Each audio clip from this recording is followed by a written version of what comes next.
नमस्कार. कधी विचार केलाय की लोकांच्या शक्तीत खरंच किती ताकद असते? म्हणजे जेव्हा हजारो लाखो लोक एकाच ध्येयासाठी एकत्र येतात ना, तेव्हा ते अक्षरशः देशाचा चेहरा-मोहरा बदलू शकतात. आणि आज आपण भारतातील याच सामाजिक चळवळींचा, त्यांचा तो रोमांचक प्रवास आणि त्यांची ताकद हेच समजून घेणार आहोत. तर या आपल्या आजच्या चर्चेत आपण 5 महत्वाचे टप्पे पाहूया. म्हणजे लोकांची शक्ती म्हणजे नक्की काय आहे, इथून सुरुवात करून आपण थेट आजच्या काळातल्या चळवळींपर्यंत येऊन पोचणार आहोत. मग करायची सुरुवात. चला, सगळ्यात आधी एका अगदी मूलभूत प्रश्नापासून सुरुवात करूया. लोक रस्त्यावर का उतरतात? आंदोलनं का करतात? म्हणजे समाजात या चळवळींची गरजच का पडते? आता या प्रश्नाचं उत्तर तसं सरळ सोपं नाहीये, पण त्याच्या मुळाशी एक गोष्ट मात्र नक्की असते. ती म्हणजे एक मोठी सार्वजनिक समस्या. अशी समस्या ज्याकडे कदाचित कुणाचंच लक्ष नसतं. आणि मग काही लोक एकत्र येतात, आवाज उठवतात, आणि याच गोष्टीला आपण म्हणतो चळवळ. अगदी सोप्या भाषेत सांगायचं तर चळवळ म्हणजे काय, तर एका समस्येविरोधात लोकांनी एकत्र येऊन केलेला एक एल्गार. आणि या सगळ्याचा आत्मा, त्याचं मूळ एकच आहे, सामूहिक कृती, ज्याला आपण कलेक्टिव्ह ॲक्शन म्हणतो. आणि हो, लोकशाहीमध्ये तर चळवळी म्हणजे जणू काही समाजाच्या हृदयाचे ठोके आहेत असं म्हटलं तरी चालेल. त्या काही गोंधळ नसतात, उलट त्या समाजाला जिवंत ठेवतात.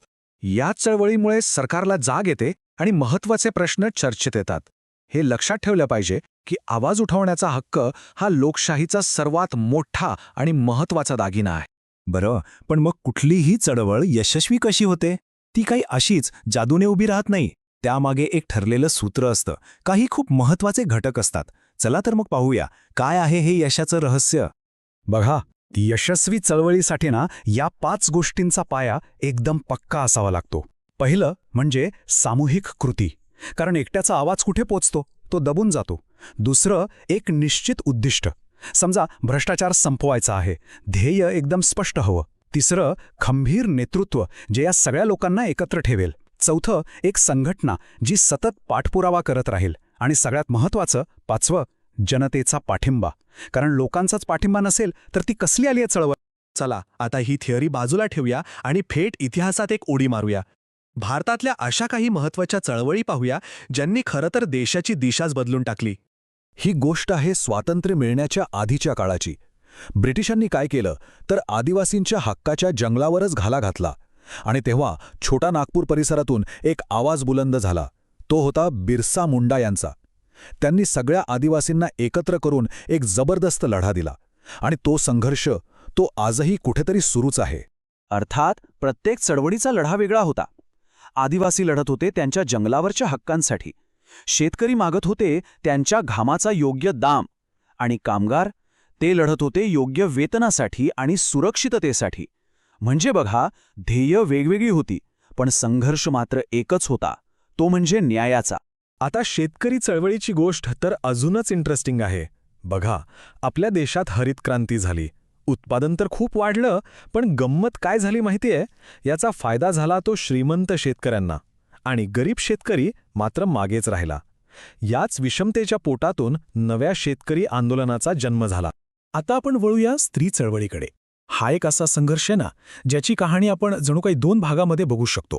एक स्वातंत्र्यापूर्वीची आणि दुसरी स्वातंत्र्यानंतरची. स्वातंत्र्यापूर्वी महात्मा फुले, सावित्रीबाई फुले यांसारख्या समाजसुधारकांनी स्त्री शिक्षणाचा पाया रचला.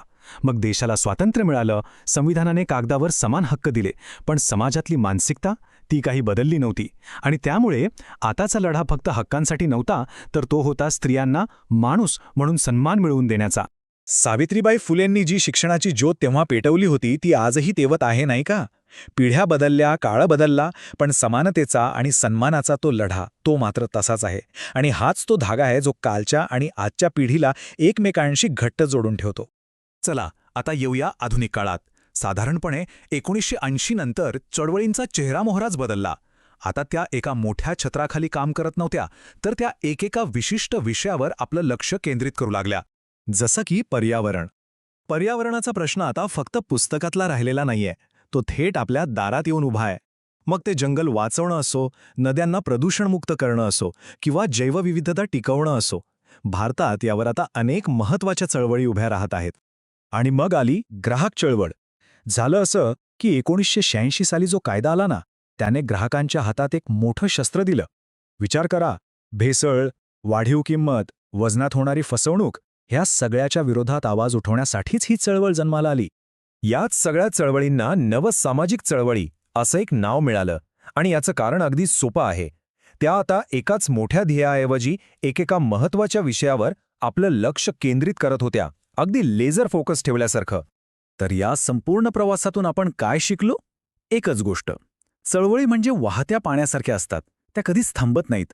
जसा समाज बदलतो, आव्हानं बदलतात, तसाच त्यासोबत चळवळींचा चेहराही बदलत जातो. आता जाता जाता एक विचार मनात येतोय, जर शाळेच्या सुरक्षिततेसारख्या एका स्थानिक प्रश्नावर चळवळ उभी राहू शकते, तर आज आपल्या समाजात असे कोणते प्रश्न आहेत ज्यांच्यासाठी एका नव्या चळवळीची गरज आहे? जरा विचार करा, कारण इतिहासाने तर हेच दाखवून दिलंय की बदलाची सुरुवात नेहमी एका विचारानेच होते.